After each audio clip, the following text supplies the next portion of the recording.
अभी जो 12th class का इस टाइप का प्रॉब्लम हुआ क्योंकि बच्चे बेसिक से बोल जाते हैं। बेसिक से 4-5 क्वेश्चन था। स्टैटिक्स आपका काइनेमेटिक्स को लिंक करता है और डायनामिक्स आपका लॉज ऑफ मोशन में था। उसके बाद हम लिए थे हाइड्रोस्टैटिक्स। हाइड्रोस्टैटिक्स का टॉपिक क्या नाम बताओ? And hydrodynamics. हम दो चीज आपको पढ़ाए हैं, hydrostatics and hydrodynamics. Yes anyone? Hydrostatics में क्या चैप्टर था, हाइड्रोडायनेमिक्स में क्या था, क्या टॉपिक था? Any answer? Hydrostatics and hydrodynamics. थोड़ा सा प्रॉम्प्ट आंसर चाहिए। मैम फ्लूइड्स जैसे में कि था हम सिलेबस। हाइड्रोस्टैटिक और हाइड्रोडायनेमिक्स। टॉपिक का नाम बताओ। सरफेस टेंशन हाइड्रोस्टैटिक्स में आता है, हाइड्रोडायनेमिक्स में आता है? Surface tension, S anyone? Static. Surface tension is static. Bernoulli's theorem?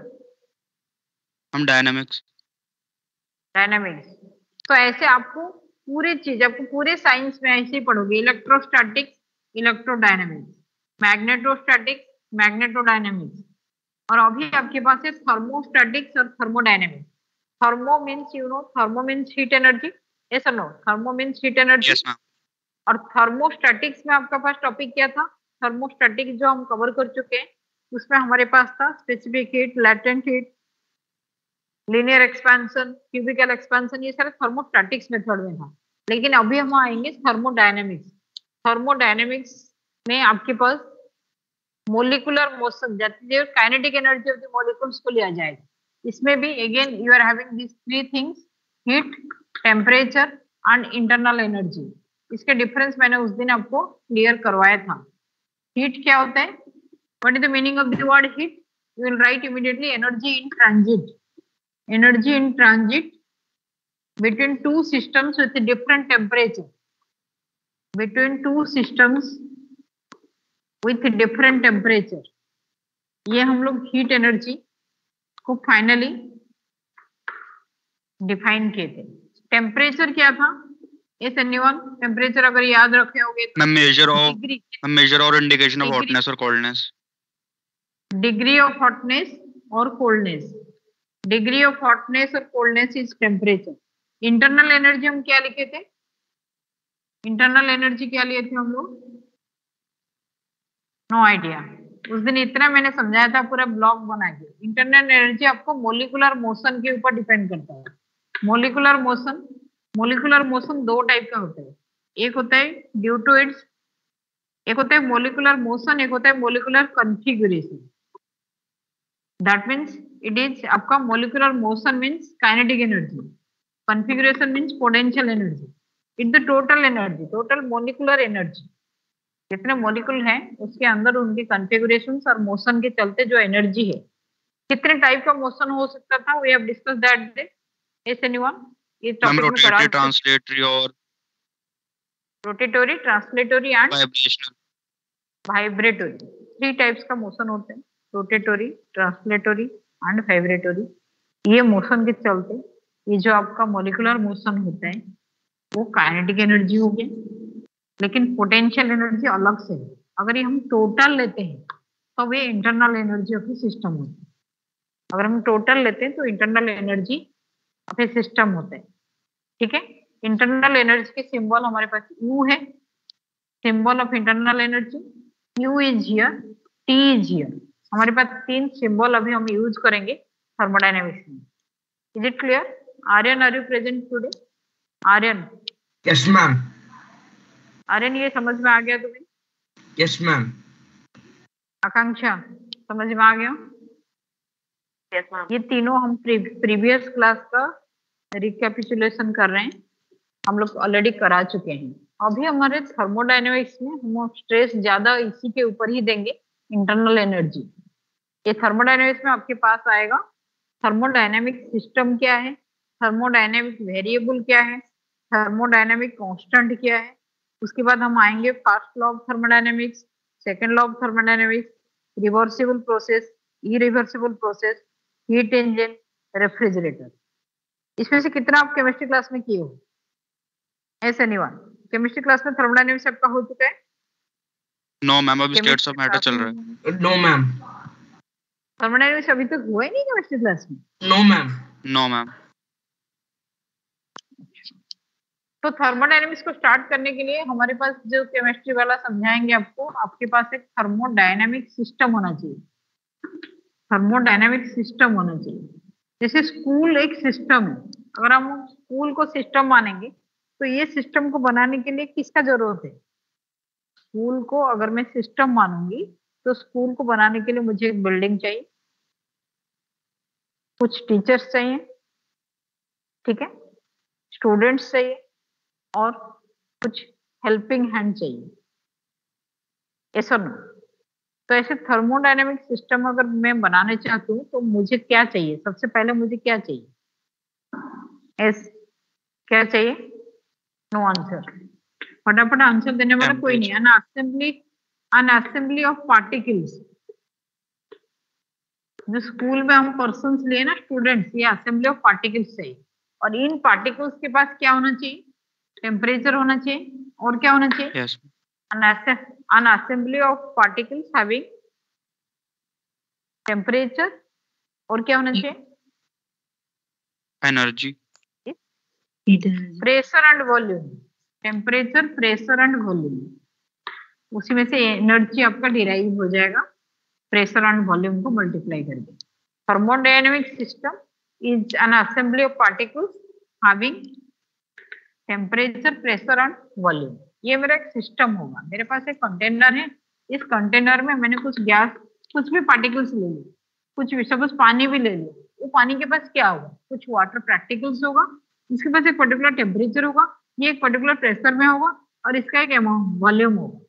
तो ये मेरे लिए एक थर्मोडायनेमिक सिस्टम बन गया है, समझ में। जैसे school itself is a system, तो आपके पास एक थर्मोडायनेमिक सिस्टम लिया गया, ठीक है। ये थर्मोडायनेमिक सिस्टम के साथ आपके पास सेकंड जो एलिमेंट्स है, सेकंड मेरे पास एक सराउंडिंग्स चाहिए। स्कूल में सराउंडिंग्स क्या है? Road connectivity. स्कूल अगर मैं बनाने जाती हूँ एक सिस्टम, तो मेरे सराउंडिंग क्या है?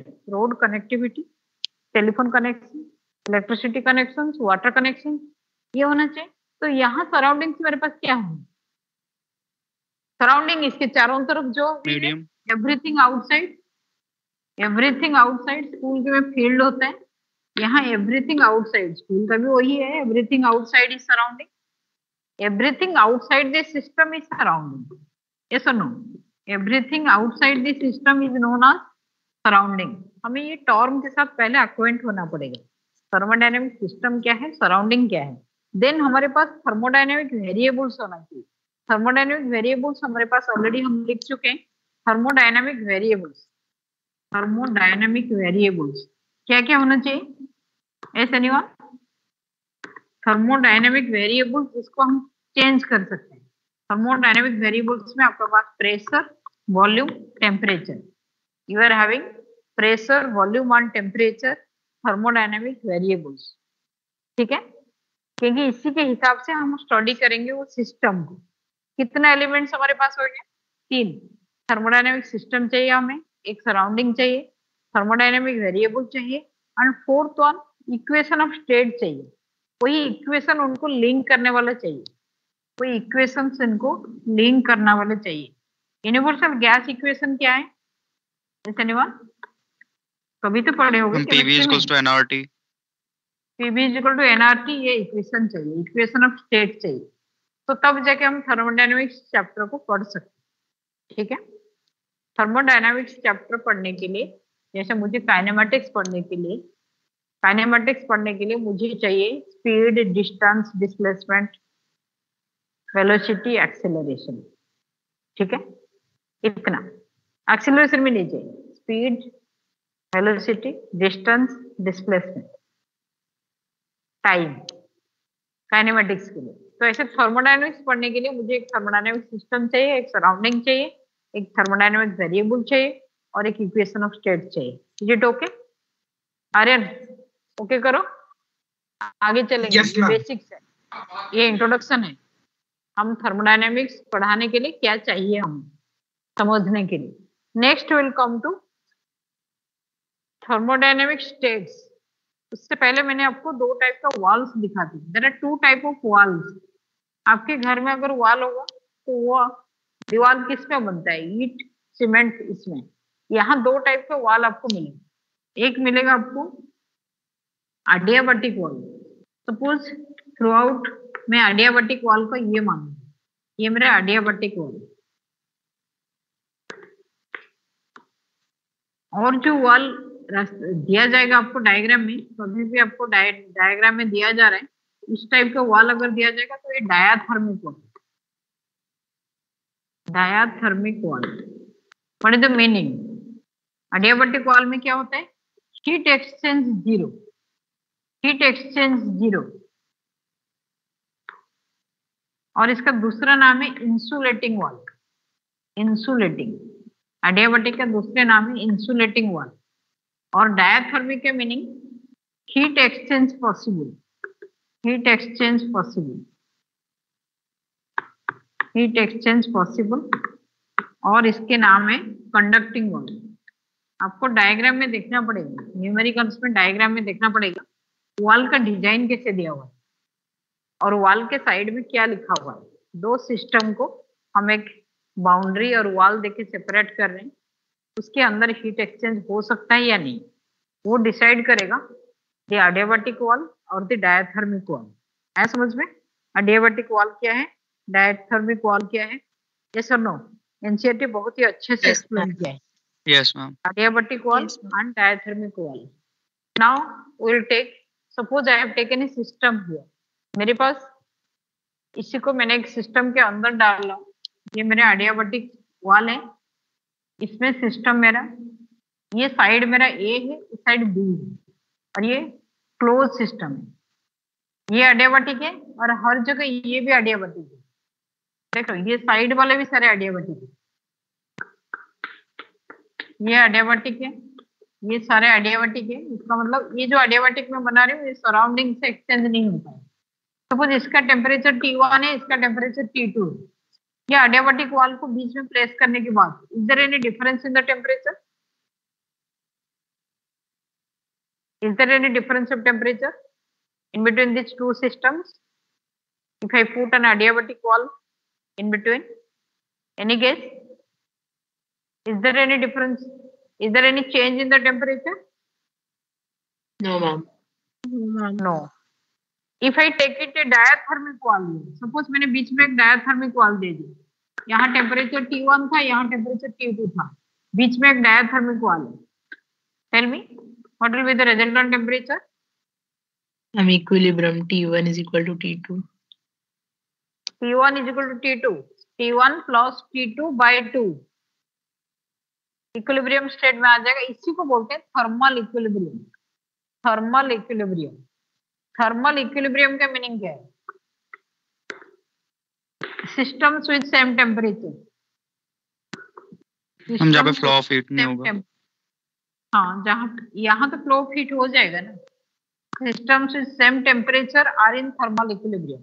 ए बी के, आपको क्वेश्चन में देखना पड़ेगा ए बी के बीच में डायथर्मिक वॉल है या adiabatic वॉल है।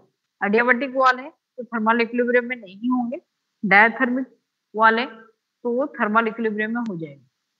चाहिए अभी तो मैं ले लेती हूँ। Wait, yes, give me your attendance today. Akanksha Sharma, are you present today? Present, ma'am. आज की डेट क्या है? आज 13 है ना, 13 है। Yes, Akanksha Sharma present. Aarab Agarwal, Aarab Grewal, Aarab Grewal, I'll take your name 2 to 3 times. Aarab Grewal no. Aarab Sharma, Kavita madam को बोलोगे, उनके बेटा एक भी क्लास अटेंड नहीं किया फिजिक्स में। आरब शर्मा प्रेजेंट।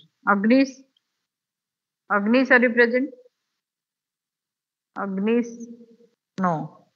ऐश्वर्य, Aishwarya Gopinath Present, ma'am. Present. Akshita, Present, ma'am. Akshita present. Aman Kumar, बहुत दिन Present. बाद अमन, जिसमें तो कभी तुम्हारा अटेंडेंस नहीं है। अक्षिता, अंशिका हूँ, Anshika, Anshika no response. Arumita, Arumita present. Aryan, Aryan Present, ma'am. Present. Ayush Sharma, Ayush Sharma continuous absent. Ayush Sharma, बहुत ही अटेंडेंस शॉर्ट होगा आपका। Bhavya Bhardwaj, Present, ma'am. Present. Bhavya Mishra, Bhavya Mishra, no. Daman, Present, ma'am. Bhavya Present, Mishra ma'am. Present. Daman, Yes, ma'am. दमन कभी, दमन तुम्हारे नाम में तो एक भी अटेंडेंस नहीं है इस महीने का। दिसंबर में 0 अटेंडेंस सबका, आज के दिन में 1 लगा। देवांश प्रति, बोर्ड एनुअल एग्जाम नहीं दे पाओगे आप लोग जिनका अटेंडेंस शॉर्ट चल रहा है। देवांश प्रति, Devansh, no. Dishita, Dishita are you present? Okay. Galaxy, Galaxy are you present? No. Gautam, Gautam Kakkar, Gautam Kakkar attendance नहीं है आपका। Gautam Kumar, Present, Gautam ma'am. Kumar, Gautam Kumar present है, कक्कड़ एब्सेंट है। Yes, Himanshu ma'am. Present, ma'am. Present. Jayant, Jayant का भी एक भी अटेंडेंस नहीं है। जयंत ये तो नहीं दे पाएगा पूरा। Kanak, Present, ma'am. Kanak present. Kanha, Kanha are you present? No, Kanha की पूरा 0 अटेंडेंस है। Kunjal, Kunjal, no. Lakshya Bansal, Lakshya Bansal, no. Linay, Linay are you present? Linay का 0 अटेंडेंस है। मानव कौशिक, नो। प्रज्ञा, प्रज्ञा कभी प्रेजेंट नहीं है। Rishabh Girsa, no. Rohan Solanki, Sahil Bisht, Present, ma'am. Sahil Sharma, Present, ma'am. Abhishek Gisa present. Sahil Bisht दे दिया, साहिल शर्मा दे दिया आपका अटेंडेंस, फिर भी मिसिंग है। साहिल शर्मा का बेटर है। संकेत, मैम साहिल शर्मा संकेत प्रेजेंट। का, हाँ साहिल शर्मा तुम्हारा बेटर है अटेंडेंस। संकेत, संकेत नो अटेंडेंस, 0 अटेंडेंस पूरा महीना चल रहा है। स्वयं कक्कड़, स्वयं कक्कड़ भी 0 चल रहा है। स्वयं Present, ma'am. कक्कड़ फिर प्रेजेंट, एक दिन का अटेंडेंस बहुत ही भारी पड़ता है यहाँ। शाश्वत तिवारी, शाश्वत Tiwari are you present? Shashwat Tiwari present. Shivansh, Shivansh are you present? 2-3 attendance है सिर्फ आपका। Shriya Mishra, Shriya Mishra, no. Present, ma'am. Present. Siddhant Sharma, Siddhant Sharma Present, ma'am. Present. Siddharth Jain, Siddharth Jain physics class में मैंने कभी नहीं देखा, no attendance. Vani Arya, Present, ma'am. Present. Vanshika, Vanshika, no. Siddharth Semwal, Present, ma'am. Srishti Singh,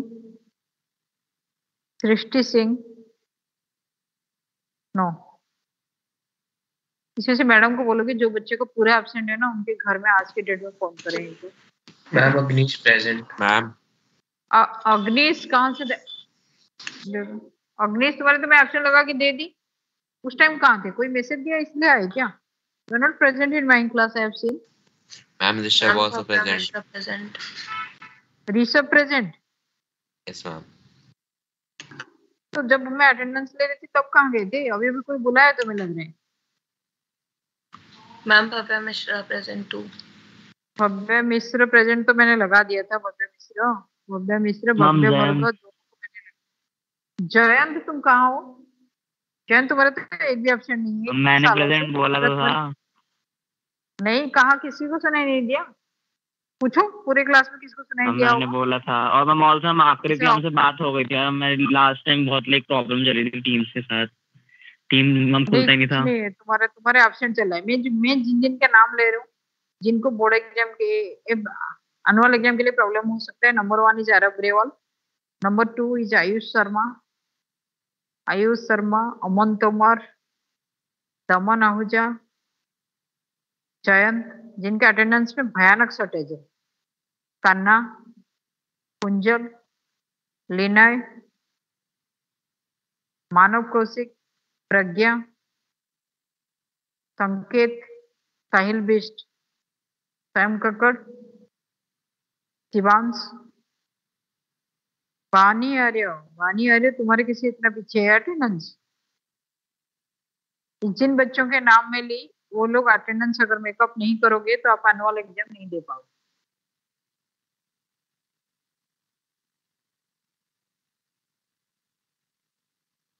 okay, तो ये थर्मल इक्विलिब्रियम है। तो थर्मल इक्विलिब्रियम के रिलेटेड आपका first law of thermodynamics, first law of thermodynamics नहीं, जीरोथ लॉ ऑफ थर्मोडायनेमिक्स कर लेते हैं पहले। जीरोथ लॉ ऑफ थर्मोडायनेमिक्स, कितने थर्मोडायनेमिक्स के लॉ है इसको पता है, आइडिया थोड़ा सा लगाया होंगे हिमांशु? कितने लॉ होना चाहिए? लॉज ऑफ मोशन में 3 है, लॉ ऑफ ग्रेविटेशन 1 यस है, मैम। ऐसे बहुत सारे हैं आपके पास। कूलम्स लॉ 1 ही है, फैराडेज लॉ 2 है। तो ऐसे जीरोथ लॉ ऑफ थर्मोडायनेमिक्स, ऐसे कितने लॉ होना चाहिए थर्मोडायनेमिक्स में? ऐसे निवान 0, first, second, third, total 4 laws है। ठीक है, thermodynamics you are having 4 laws, zeroth law, first law, second law, third law.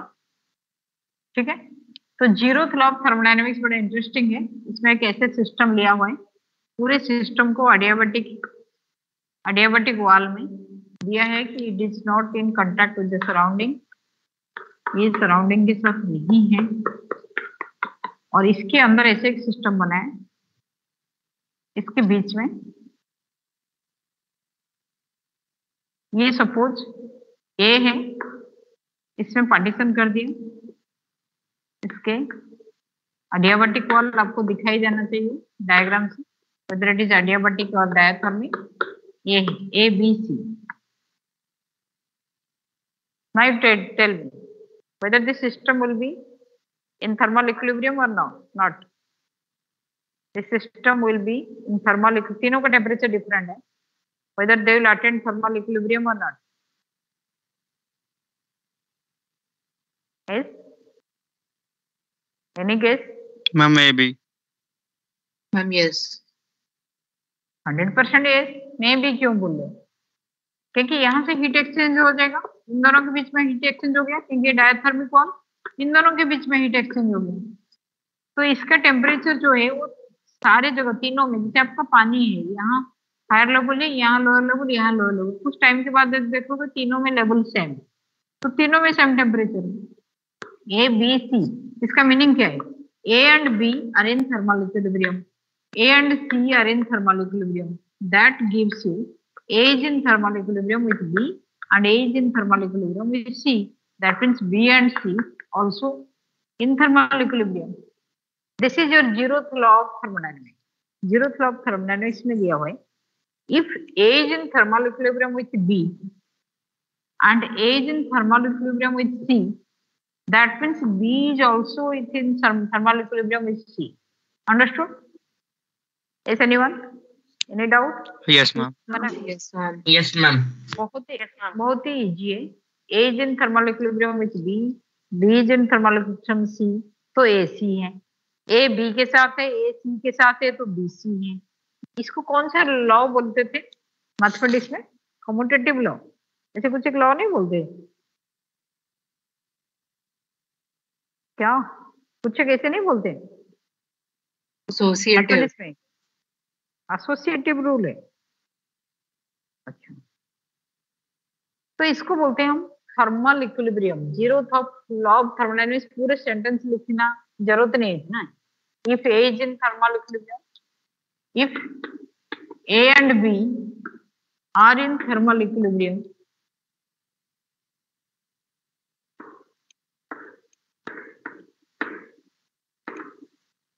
with C separately, then A and B are also in thermal equilibrium, are also in thermal. आप अपने हिसाब से sentence को change कर सकते हैं, मैंने shortcut मारा। A and B are in thermal equilibrium with C. अगर मैंने इसको A B देके ये C करूं, A and B are in thermal equilibrium with C separately, then A and B are also in thermal equilibrium. Okay, the concept is understood? Yes or no? Himanshu, diagram में Yes, आप ma'am. कहाँ भी A B C दो, आपको समझ में आ गया? ए और बी के साथ बी अगर सी के साथ है तो ए सी है, ए अगर सी के साथ बी और सी के साथ तो ए बी है। आया समझ में? एक होता है थर्मल इक्विलिब्रियम, सिर्फ टेम्परेचर सेम है तो हम थर्मल इक्विलिब्रियम बोलते हैं। एक होता है thermodynamic equilibrium. Thermodynamic equilibrium, thermodynamic equilibrium में कंडीशन क्या होना चाहिए? थर्मोडायनेमिक इक्विलिब्रियम, ये इक्विलिब्रियम आप बहुत बार पढ़ रहे हो नहीं?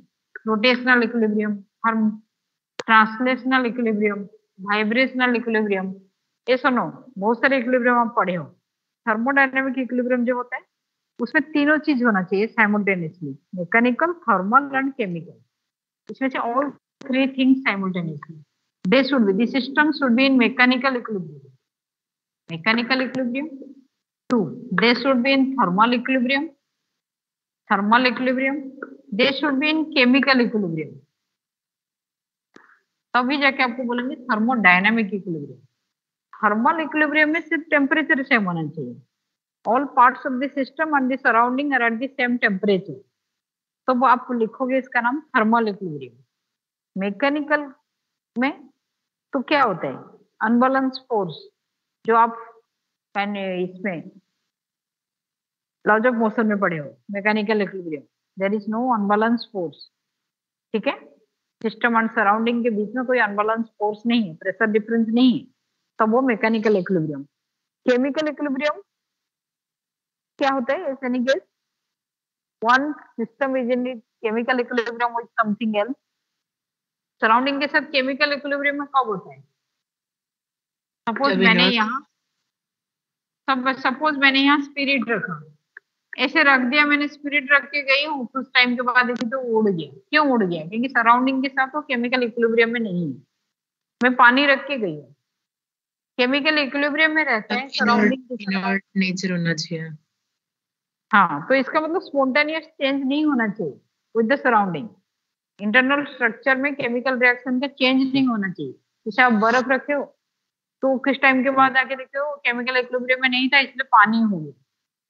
कुछ सामान रखे हो, बहुत सारी चीज होता है, आप बॉटल में भर के रखे हो, कुछ टाइम के बाद देखते हो वो उड़ जाता है। गिव वन एग्जांपल, ग्रेजुअली उसका क्वांटिटी कम हो जाता है डेली लाइफ में। टेल मी, कहाँ जाता है? इतर कहाँ चला जाता है? हम तो टाइट फिट बॉटल रखे थे, में इवेपोरेट हो जाता है, उसकी वॉलेटाइल होता है बहुत। बहुत सारे ऐसे हो जो कंटेनर के साइड में सॉलिडिफाई होके भी लग जाते हैं, तो ये सारे केमिकल इक्विलिब्रियम में नहीं है। They can make chemical reactions with the surrounding, with the container like this. उसके ऊपर जो होता है एयर लेवल, उसके साथ भी वो केमिकल इक्विलिब्रियम में नहीं है। तो this is your thermodynamic equilibrium, ठीक है? We have done. Okay, next is our heat energy and work done. First law of thermodynamics हमें स्टार्ट करना है। First law of thermodynamics, first law of thermodynamics में आपको ये दिया हुआ है,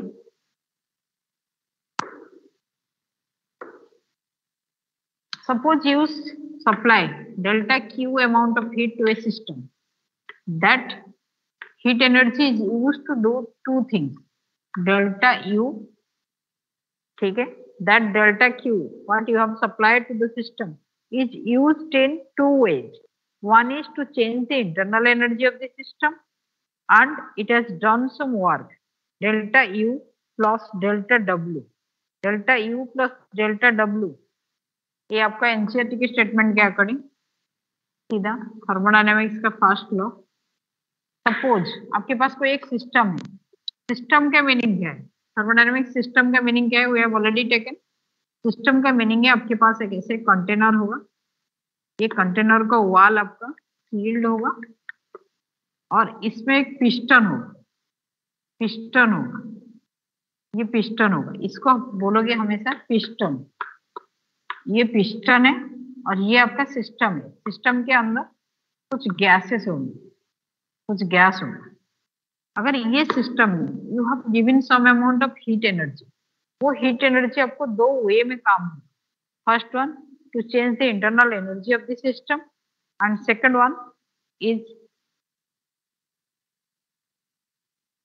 one is your to do the work delta W, delta Q is equivalent to delta U plus delta W. इनसे आपका डायरेक्ट स्टार्ट कर दिया न्यूटन थर्मोडायनेमिक्स का फर्स्ट लॉ। ठीक है, आ रहे समझ में? Delta U plus delta W। तो ये जो वर्क डन होता है, वर्क डन को आप कैसे समझाओगे? हम फोर्स इनटू डिस्प्लेसमेंट कर देंगे, फोर्स तो जो उसमें प्रेशर इनटू एरिया हो जाएगी। अच्छा, अगर मैं W को लिखती हूँ फोर्स इनटू डिस्प्लेसमेंट, तो फोर्स को pressure into area into displacement, तो ये PV होगी। तो मेरे डेल्टा W अगर मैं ले रहा हूँ तो ये मेरा P डेल्टा V होगा। ठीक है, तो इसी लॉ के अकॉर्डिंग आपके पास ये लॉ चेंज होकर आप ऐसे लिख सकते हो, delta Q is equivalent to थोड़ा सा higher form plus P delta V, or you can write dq is equal to du plus p dv. This is the common law. This one is the common format for your first law of thermodynamics. तो इसमें क्या ये समझाना क्या चाहते हैं? कोई भी सिस्टम को अगर Q amount of heat आप सप्लाई करो, that heat is used in two ways. One is to change the internal energy of the system, and second one is the work done. It does some work. It does some work on the system. ये कुछ work वो system के ऊपर करता है। ये है आपका first law of thermodynamics. First law of thermodynamics के अकॉर्डिंग हमारे पास कितने सारे नए नए चीज आ गया। एक तो आप देखो यहाँ हमारे पास कितने सारे नए चीज आए, पहले उसको एक्सप्लेन करते हैं, फिर दोबारा इसको मैथमेटिक्स में आएंगे, न्यूमेरिकल्स में आएंगे। हमारे पास नए चीज आए कि वर्क कौन कर रहा है, किसके ऊपर कर रहा है, और उसका टेम्परेचर में क्या चेंज हो रहा है, उसका वॉल्यूम में क्या चेंज हो रहा है, प्रेशर में क्या चेंज हो रहा है। वेलकम। पहले हमारे पास ये देखना है कि अगर work by me heat energy, अगर एक सिस्टम इन ए सिस्टम, ये सारे मैं क्लू दे रहा हूँ यहाँ न्यूमेरिकल्स के लिए। इन ए सिस्टम अगर heat is gained by the system, heat is lost by the system. और एक केस है work is done by the system. Work is done by the system. Next, work is done on the system. Work is done on the system. Next, I am writing the internal energy increases. Internal energy increases. Internal energy decreases. In which case you will take the system as positive or negative? Tell me. Heat absorbed by a system. Heat is absorbed. Gain को मैंने यहाँ absorb करते हैं. Heat is absorbed by the system. Heat is absorbed by the system. It is lost by the system. ठीक है? Tell me. Heat is absorbed by the system. Heat is given out or lost by the system. सबसे last वाले points क्या है? Last है internal energy increases, internal energy decreases. Okay, आप किसको positive मानोगे, किसको नेगेटिव मानोगे, एक बेसिक हम क्लियर करेंगे तब हम चलेंगे फर्स्ट लॉ ऑफ थर्मोडायनेमिक्स के अगेन। एस्टल में कनक किस केस को पॉजिटिव मानोगे? हर जगह आपको दो केस पॉजिटिव हो जाएगा। First one is positive, second one is negative. और यहाँ work is done by the system, work is done by the system, yes, work is done by the system positive, work is done on the system is negative। ये आपको numericals में ध्यान देना पड़ेगा, कहाँ positive लोगे कहाँ नेगेटिव लोगे। Internal energy increases positive, internal energy decreases तो आपको सिंबल आ जाएगा नेगेटिव। Is it understood? ठीक है, सही है, कोई प्रॉब्लम नहीं। Heat is observe by the system positive है, heat given out negative. Work done by the system हम पहले भी ले रहे थे, work done by me is positive, work done by others on me, work done on me is negative. हमारे work energy के concept को सेम रखते हैं यहाँ, जो हम वर्क एनर्जी पावर पढ़े हैं चैप्टर, उसके कॉन्सेप्ट को सेम रखते हैं। ठीक है, तो internal energy increases means positive, internal energy decreases means negative. ये आइडिया क्लियर है सबका? यस और नो? Aryan, where are you? Tell me, is the idea clear और नॉट? Yes, ma'am. ओके। उसके बाद हमारे फर्स्ट लॉ कराने के लिए हमारे पास जो रिक्वायरमेंट्स है वो है इंडिकेटर डायग्राम। एक होता है इंडिकेटर डायग्राम, इस डायग्राम के नाम है PV, pressure volume indicator diagrams. Pressure volume indicator diagrams, इसका मतलब हमारे पास इसी को बोलते हैं, हमारे एक जगह प्रेशर होगा, pressure and volume. Indicator diagram में प्रेशर आपका वाई एक्सिस में होगा हमेशा के लिए, और वॉल्यूम आपका यहाँ होगा। अगर ये इंडिकेटर डायग्राम ऐसा आया, इसका मतलब नीचे की तरफ आया, कोई मटेरियल का क्या चेंज हो रहा है, देखो यहाँ क्या चेंज हो रहा है। इस जगह इसके पास P1 V1 है, और इस जगह इसके पास ये सपोज A पॉइंट है और ये B पॉइंट है, B पॉइंट में P2 V2 है, तो उसके पास क्या चेंज हुआ? प्रेशर चेंज हुआ, P1 टू P2, प्रेशर बढ़ गया और घट गया। टेल मी, प्रेशर बढ़ा हुआ है घटा हुआ है? मैम प्रेशर कम हुआ है। प्रेशर कम हुआ है, वॉल्यूम बढ़ गया। प्रेशर कम हुआ है, वॉल्यूम बढ़ा है, इसको हम क्या नाम देंगे? एक्सपेंशन और कंट्रैक्शन? इसके नाम क्या है? Expansion. Expansion. This is the graph for expansion. PV indicator diagram for expansion is given on the board now. क्योंकि प्रेशर डिक्रीजेस, वॉल्यूम इंक्रीजेस। अगर सेम डायग्राम में ऐसे करो, PV, the diagram is same but the direction is like this, direction is like this, ये ऐसे जाते हैं, इसमें भी ये P1 V1, ये P2 V2, तो इस ग्राफ का नाम क्या दूंगा? Contraction. वो उल्टा डायरेक्शन में जा रहा है। This one is compression, this one is your compression graph. ठीक है, ये सिर्फ पीवी इंडिकेटर डायग्राम हम आपको सिंबल दिए हैं। अभी आगे हम पढ़ेंगे इसमें आइसोथर्मल कंडीशंस में कौन सी ग्राफ होगा, एक्सपेंशन में, एडियाबैटिक कंडीशन में किस टाइप का ग्राफ होगा। क्योंकि थर्मोडायनेमिक्स में आप कोई भी कंपटीशन बुक खोलो, भरा हुआ है ग्राफिकल क्वेश्चन, आइसोथर्म्स और एडियाबैटिक ग्राफ्स भरा हुआ है। अभी सिंपली एक्सपेंशन क्या है, कंट्रैक्शंस क्या है, आपको समझ में आ गया। अगर ये एक्सपेंशन ग्राफ में मैंने वर्क डन निकाला तो वर्क डन मेरा क्या हो जाएगा? Work done is the area under the graph. कोई भी ग्राफ में अगर मैं वर्क डन निकालूंगी तो it is area under the graph, area under the graph. ये चीज समझो, एरिया अंडर द ग्राफ में होगा ना, सिर्फ एफएस ग्राफ के अंदर जो एरिया होता है वो वर्क देता है। तो सिर्फ ग्राफ के नीचे ना, ये ग्राफ है, इसके नीचे किस टाइप का एरिया है? ये एरिया है, ये वाला शेडेड एरिया है, ये पूरे एरिया। मैम वर्क डन होता तो है प्रेशर इनटू वॉल्यूम। हाँ, work done is pressure into volume. अभी तो समझाए थे, pressure energy is work done, pressure into volume is work done. कभी कभी आपको क्वेश्चन में देता था what is the dimension of pressure into volume, बच्चे एनर्जी से निकालते हैं इमीडिएटली। यूनिट है जूल आपका, ml, mlt -2, क्या work done? Force into distance, ml square t -2, force into distance is same. इसका डायमेंशन में बहुत सारे क्वेश्चन हो जाता है। अभी 12th क्लास का जो क्वेश्चन था उसमें भी बच्चों को अगर डायमेंशन पता होगा ना तो वो नीचे दे देते।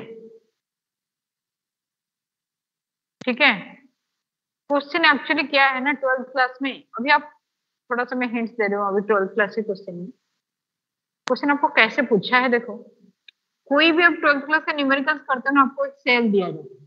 ठीक है, एक सेल दिया जाता है, सेल ये दिया हुआ है, इसके आप एक बल्ब कनेक्ट कर रहे हो, तो इसमें करंट जा रहा है। What is the direction of current? ये yes no, this is the direction of current. ये सबको समझ में आता है। 9th 10th क्लास में आप जितना इलेक्ट्रिसिटी पढ़े हो, समझो 10th क्लास में आप जितना इलेक्ट्रिसिटी पढ़े हो इतना तो सबको समझ में आता है। एक सेल में तार कनेक्ट की, एक बल्ब सही तो बल्ब जला है। क्वेश्चन में पूछा हुआ है कि इसमें जो बाहर की तरफ है उसमें इलेक्ट्रॉन्स की डायरेक्शन आउटसाइड इनसाइड ऐसे 4 करके दे दिया। आउटसाइड में क्या है, इनसाइड में क्या है, इनसाइड द सेल। अब देखो अगर इलेक्ट्रॉन्स, यहाँ करंट जा रहा है तो इलेक्ट्रॉन्स अपोजिट जा रहे हैं, ये सुनो, तो आउटसाइड में क्या होना चाहिए, negative to positive. Negative to positive होना चाहिए ना आउटसाइड में, क्योंकि ये करंट का डायरेक्शन है, इलेक्ट्रॉन्स का डायरेक्शन तो अपोजिट जाएगा, तो आउटसाइड में नेगेटिव टू पॉजिटिव, तो इसके इनसाइड में क्या होना चाहिए बताओ, पॉजिटिव टू इनसाइड में क्या होना चाहिए? पॉजिटिव टू नेगेटिव, नहीं तो सर्किट कैसे कंप्लीट होगा? इनसाइड में पॉजिटिव टू नेगेटिव, ये आंसर ही बच्चे मिस्टेक किए हैं, तो क्या करोगे? ये क्वेश्चन है, ये फंडामेंटल क्वेश्चन है। कोई भी आपको बैटरी का कनेक्शन सिखा रहे हैं तो वो आपको समझाएगा कि इलेक्ट्रॉन आउटसाइड में जिस डायरेक्शन में जाता है, अंदर इसका सेल के अंदर इलेक्ट्रॉन अपोजिट डायरेक्शन में जाता है, क्योंकि आपको एक सर्किट कंप्लीट करना है। कन्वेंशनली जो पॉजिटिव टू नेगेटिव लेते हैं, फिर अंदर ऑपोजिट नेगेटिव टू पॉजिटिव लेंगे। हाँ, इसको हम अच्छे से समझाए हैं, 12th क्लास में अच्छे से समझाए हैं पूरा। ये एक पानी पाइप के साथ कंपेयर करते हैं, पानी यहाँ से आके यहाँ हो जाता है, लेकिन यहाँ आपको आदमी रखना पड़ेगा, इसके अंदर एक आदमी खड़ा हुआ है। ये ऐसे आदमी के डायग्राम करके हम दिखाते हैं कि ये आदमी ने ये पानी को लेके यहाँ जाता है। हु इज दिस आदमी? ये आपका पानी के केस में मोटर है। यहाँ क्या है? सेल के अंदर जो केमिकल एनर्जी है। तो ये यहाँ से नेगेटिव चार्ज को, अगर आपका ये करंट के डायरेक्शन से तो इलेक्ट्रॉन्स यहाँ पहुंचे ना, तो उस इलेक्ट्रॉन को यहाँ से यहाँ तक ला रहे, तो पॉजिटिव चार्ज यहाँ से यहाँ तक जाएगा, जस्ट अपोजिट है सर्किट कंप्लीट करने के लिए, सीधा सी बात है। बहुत बच्चे इस क्वेश्चन को मिस्टेक किए, तो आप क्या कर सकते हो? ये है फंडामेंटल क्वेश्चन, इसलिए मैं हर जगह आपको बेसिक्स ले रहा हूँ। फिजिक्स में इतनी ज्यादा नहीं चाहिए सीबीएसई एग्जाम के लिए, मैक्सिमम क्वेश्चन बेसिक के ऊपर है। तो बच्चे बेसिक लिए इतने लंबे लंबे एसएलआर ले लेते हैं और उसके पीछे जो लंबे लंबे पुराना आईआईटी का न्यूमेरिकल उसको करके आते हैं सीबीएसई एग्जाम में। यहाँ पे हम फ्लो ऑफ इलेक्ट्रॉन कंसीडर करें या फिर फ्लो ऑफ चार्ज जो कन्वेंशनली लेते हैं? क्वेश्चन में पूछा है इलेक्ट्रॉन्स, फ्लो ऑफ इलेक्ट्रॉन, ठीक है कनक? क्वेश्चन में दिया हुआ है फ्लो ऑफ इलेक्ट्रॉन्स। मैंने पूरे 55 क्वेश्चन तो पूछा हुआ था, सारे क्वेश्चन देखते हैं, एक भी क्वेश्चन डिफिकल्ट नहीं है। 12th क्लास के बोर्ड एग्जाम के लिए इतने हंगामा हुआ है। उसमें से आपको प्रॉब्लम क्या है आप देखो, आपको यहाँ दिया हुआ है 3.9, इतने बड़े बड़े मल्टीप्लीकेशन से, बच्चे बोले बहुत बड़े बड़े मल्टीप्लीकेशन, नीचे लेकिन कहीं भी आपको 16 है, तो 3.9 कौन ले रहा है? इसको 4 मानो, 4 काट के करो, आंसर में मैच हो जाए। सारे न्यूमेरिकल्स में देखते हैं उस दिन घर जाने के बाद, सारे न्यूमेरिकल्स में ऐसे फैक्टर दिया है कि नियरेस्ट होल नंबर में कन्वर्ट करो। और ये लेकिन कॉम्पिटिशन में क्या है, कंपटीशन में एक आंसर अगर 1.3 है, दूसरा 1.346 ऐसे देता है। हमारे ऐसे नहीं है, एक 1.3 है तो दूसरा 0.8 है, तो आपका आंसर 1.3 तक तो मैच कर देगा। ये होता है कॉम्पिटिशन एग्जाम, ये है सीबीएसई एग्जाम। तो क्या डिफिकल्टी है? अब सारे राउंड ऑफ करके लो। और सबसे ज्यादा बच्चों को टाइम क्या लगा? बच्चे एक्चुअली मल्टीप्लीकेशन भूल गए, घर में बैठे बैठे कोई सारे कैलकुलेटर में मल्टीप्लाई किया। आपको पता है क्या प्रॉब्लम हुआ? जो अच्छे बच्चे क्वेश्चन सारे कर रहे थे तो उनको गोला नहीं भराया गया, बॉक्स नहीं भर पाए, तो क्वेश्चन अनअटेम्प्टेड रह गया। और जो बच्चे, कुछ अच्छे बच्चे गोला भरने में टाइम दिए तो 10 मिनट्स वहां लग गया, सारे क्वेश्चन नहीं अटेम्प्ट कर। पेपर बैलेंस था। न्यूमेरिकल्स बड़ा इंटरेस्टिंग है, आप जब 12th में आओगे तब आप देखोगे कितना इंटरेस्टिंग क्वेश्चन है। सारे क्वेश्चंस करने के टाइम थोड़ा लगेगा कि यार वाह बड़ा इंटरेस्टिंग है फिजिक्स। इतने इजी, मैंने क्वेश्चन इजी नहीं है मैं बोलूँ, सारे क्वेश्चन ट्रिकी है। आप ओम्स लॉ देखिए 10th क्लास में, आप ओम्स लॉ सर्किट देखिए। ओम्स लॉ में यहाँ एक वोल्टमीटर कनेक्शन है, यहाँ एक एमीटर कनेक्शन है, एक सेल कनेक्शन है, एक की कनेक्शन है और एक रियोस्टेट। 10th क्लास के आप देखिए। इस क्वेश्चन में पूछा है कि ये वोल्टमीटर जो है ना, ये वोल्टमीटर को मैंने अमीटर बनाना चाहता हूँ, क्या करूंगी? वोल्टमीटर को मैंने अमीटर की जगह कनेक्शन करना चाहता हूँ, तो मुझे क्या करना है? एक्चुअली अमीटर होता है लो रेजिस्टेंस, अमीटर होता है लो रेजिस्टेंस, वोल्टमीटर होता है हाई रेजिस्टेंस। लो रेजिस्टेंस से मुझे हाई रेजिस्टेंस बनाना है, क्या करना है? आंसर में दिया है कि हाई रेजिस्टेंस को सीरीज में कनेक्शन करो, उसको टिक करना चाहिए। तुम इतना दिमाग क्यों लगा रहे? सिंपल से क्वेश्चन है, आपके दिमाग में पहले से ammeter is low resistance, voltmeter is high resistance. 12th class आते ही सबको पता हो जाता है, लेबोरेटरी में काम करके। खाना, कैरी अंडरस्टैंडिंग? नेक्स्ट ईयर के लिए मैं आपको रेडी बना रहा हूँ। वोल्ट मीटर को तो एमीटर की जगह रिप्लेस कर दिया, पर रीडिंग थोड़ी मिलेगी। क्यों नहीं मिलेगा? एमीटर के साथ हाई रेजिस्टेंस कनेक्ट कर लिया ना मैंने। अरे ये सारे गैल्वेनोमीटर से बनते हैं दोनों, उसमें थोड़ा रेजिस्टेंस बढ़ा तो वही वोल्ट मीटर हो जाएगा। आपको तो आंसर देना है, आपको क्या लिखना है रीडिंग? या मल्टीपल चॉइस क्वेश्चन है, चारों आंसर में एक ही आंसर मैच कर रहे हैं, adding a positive resistance to ammeter circuit. ठीक है, now you see the next one is, हम इसके वर्क डन बहुत पीवी इंडिकेटर डायग्राम में बहुत काम करेंगे, बहुत ही सारे न्यूमेरिकल है, बड़ा इंटरेस्टिंग न्यूमेरिकल है। उसके साथ साथ हम थोड़ा आते हैं कि स्पेसिफिक हीट, पहले फिर दोबारा वो स्पेसिफिक हीट को ले आते हैं। जो स्पेसिफिक हीट होता है, स्पेसिफिक हीट हम पढ़ाए हैं, ये सारे बेसिक है जो मुझे पूरा थर्मोडायनामिक्स में हेल्प करेंगे। स्पेसिफिक हीट आप देखे होंगे, amount of heat required to raise the temperature of unit mass of substance through 1 degree Celsius. Specific heat का रेंज क्या होना चाहिए, कहां से कहां तक होना चाहिए? Can it be zero? Question is can it be zero? Can it be zero? Can it be infinity? Can it be positive? Can it be negative? ये 4 क्वेश्चन, उसको मैम prove करने के infinity। लिए क्या लेंगे? नहीं, चारों आंसर ए से नो। आपको मैं यहाँ थोड़ा सा हिंट दे देती हूँ, उसके बाद आपको समझ में आया। ये पूरा आडियाबैटिक वॉल है, देख रहे हो, सारे हीट एक्सचेंज नहीं हो पाएगा। इसके साथ पिस्टन है, ये पिस्टन में भी ये वाला आडियाबैटिक है, और इसके अंदर एक पर्टिकुलर अमाउंट का गैस है। इसका जो स्पेसिफिक हीट है, इसको मैंने कब जीरो कर सकती हूँ? मेरे पास फॉर्मूला क्या है, T is equivalent to Q divided by M into delta T। मैंने इसका टेम्परेचर बढ़ा सकती हूँ without supplying heat energy. Can I increase the temperature of the gas? हम प्रेशर इंक्रीज करेंगे तो टेम्परेचर भी इंक्रीज हो जाएगा। Very good. पिस्टन को मैंने नीचे पुश कर दिया तो इसका टेम्परेचर इंक्रीज हुआ, heat supplied Q is zero, तो स्पेसिफिक हीट क्या हो जाएगा? फॉर्मूला है C is equivalent to Q divided by M delta T। तब क्या होगा? Q जीरो हो गया तो स्पेसिफिक हीट क्या हो जाएगा? क्योंकि मैंने टेम्परेचर बढ़ा दिया by applying pressure. What will the specific heat? Tell me. अरे Q जीरो है तो C क्या होगा? जीरो। जीरो। जीरो। तो जीरो कैसे हुआ? You know how it is zero, that you no?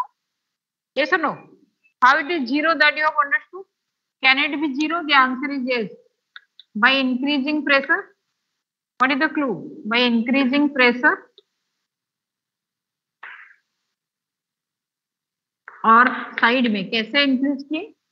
Pushing the piston inwards, piston को inward push करें, pushing the piston inwards without supplying heat. आगे समझ में? Any doubt here? आर्यन, कुछ भी डाउट है तो यही क्लियर करो। No without doubt. Supplying heat energy तो इट कैन बी जीरो। अभी ऐसे आप इंफिनिटी बताओ, खुद ही बताओगे अभी सारे, अगर आपको समझ में आ गया। How can it be infinity? Ma'am infinity तो तब होगा ना जब उसके Q के अपॉन में जीरो हो जाएगा, मतलब उसको कितना भी टेम्परेचर देंगे उसमें हीट नहीं, मतलब उसका टेम्परेचर राइज नहीं होगा। Temperature change zero. Same thing, temperature change कैसे नहीं करेंगे? हम यहाँ Q दे रहे हैं, इसका मतलब सेकंड केस में क्या है? Q is given, Q given में ये एक्सपेंड होगा, जितने एक्सपेंड होगा हम पिस्टन को अलाउ कर दिए कि तुम ऊपर जाओ, एक्सपेंशन हुआ, अलाउ कर दिए, तो delta T temperature difference is zero. Temperature difference जब जीरो हो गया तब C क्या हो गया? Infinity. C can be Yes, ma'am. Infinity. C can be infinity when delta T made zero. Delta T कैसे जीरो बना गया? That you have understood. Heat energy supplied, expansion is allowed, delta T made zero. These are 2 mark short questions. आया समझ में? किसको doubt है इसमें? Infinity कैसे हुआ? No. Dishita, are you understanding? Dishita, are you understanding? No, no आवाज। बच्चे अटेंडेंस की बात कर रहे हैं। हीट एनर्जी हमने सप्लाई की है वो एक्सपेंशन में यूज हो जाएगी। Very good. जितने अमाउंट सप्लाई किए उतना ही सारे एक्सपेंशन में यूज हो गए। तो इसीलिए हमारा टेम्परेचर चेंज ही नहीं हुआ। आया कंसेप्ट? नेक्स्ट पॉजिटिव कैसे होगा, नेगेटिव कैसे होगा, जल्दी बोलो। पॉजिटिव कैसे होगा? मैं थोड़ा कंजूसी करूंगी, ऐसा ना, हीट भी सप्लाई करूंगी, टेम्परेचर भी चेंज करने दूंगी, लेकिन कम। पॉजिटिव हो जाएगा। हीट सप्लाई की और एक्सपेंशन फुल करने दे दी, नेगेटिव हो जाएगा। It is allowed to expand at such a rate that the fall in temperature due to expansion is less than the rise in temperature. Fall in temperature due to expansion is less than rise in temperature due to heat. अगर ये situation मेरे पास होगा तो delta T is positive, तो specific heat can be positive. ऐसा समझ में, specific heat can be positive if I have supplied the heat but allow the gas to expand less. तो fall in temperature is less than the rise in temperature. Temperature T1 minus T2 मेरा positive आ गया। Negative क्या होगा? Just opposite, gas is heated, allowed to expand, लेकिन fall in temperature is more than the rise in temperature. मतलब piston को मैंने loose कर दिया, वो आगे चला गया, एक्सपैंड हो गया, तो डेल्टा टी इज नेगेटिव। ऐसा समझ में, specific heat can B 0, positive, negative and infinity. ये टॉपिक समझ में आया? नेगेटिव कैसे होगा, एक बार फिर से बता दो। देखो, Q इज गिवन, मैंने यहाँ ये दिया। सपोज मेरे पास टेम्परेचर इंक्रीज किया T1, लेकिन मैंने ये पिस्टन को लूज छोड़ दिया। पिस्टन तो इसके पिस्टन जब इसको गैस को थोड़ा ज्यादा, गैस तो है ना, उसको एक्सपेंड कर दो, ज्यादा एक्सपेंशन हो गई, तो मेरे पास टेम्परेचर T2 आया। लेकिन यहाँ जो T2 है ना, T2 is greater than T1 आया। इस केस में क्या था, जब पॉजिटिव आ रहा था T1 is greater than T2, मतलब हीट के चलते जो टेम्परेचर आया, एक्सपेंशन कम हुआ था, तो T1 is greater than T2। लेकिन इस केस में मैंने एक्सपेंशन फुल्ली अलाउड कर दिया, तो T2 इज, है समझ में, T1 is less then T2। हम delta T is initial temperature minus final ना। हाँ, डेल्टा टी इज जो टेम्परेचर उसके हीट एनर्जी के चलते आ रहा है माइनस एक्सपेंशन के चलते जो आ रहा है। आया समझ में? Specific heat can be positive, negative, 0, infinity. ये आपको एमसीक्यू में आ जाएगा। Specific heat can be positive. Yes, any doubt? Positive negative में हम हीट सप्लाई कर रहे हैं ना? हाँ, दोनों में हीट सप्लाई कर रहे हैं। हीट सप्लाई हम एक ही जगह नहीं कर रहे हैं। कौन सी जगह? Q को 0 करके स्पेसिफिक हीट को 0 कर रहे हैं। First case, can specific heat be 0? Yes, without supplying heat we are just changing the pressure through the piston. Piston को बहुत तेज नीचे कर दो, कंप्रेस हो गया, टेम्परेचर बढ़ गया, क्योंकि मोलिकुलर मोशन इज देयर। है समझ में? Specific heat can B 0, positive, negative, infinity. Chemistry में भी है, फिजिक्स में थर्मोडायनामिक्स हो गया तो केमिस्ट्री वालों को रिलैक्स हो जाएगा। फिजिक्स केमिस्ट्री दोनों में है, 12th में भी थोड़ा थोड़ा इसका काम है। ठीक है, next class what you are having? Maths. Maths. तो लॉली सर बड़े स्ट्रिक्ट हैं। It is already over, physics class is over. Yes ma'am. कम टाइम था आज, यस मैम। अटेंडेंस आ गया ना, इसलिए कम टाइम रहेगा। Okay, you can leave the class, join mathematics, we will continue. Thermodynamics इसी हफ्ते में हो जाएगा। Thank you ma'am. छोटा चैप्टर, बहुत ही छोटा चैप्टर है।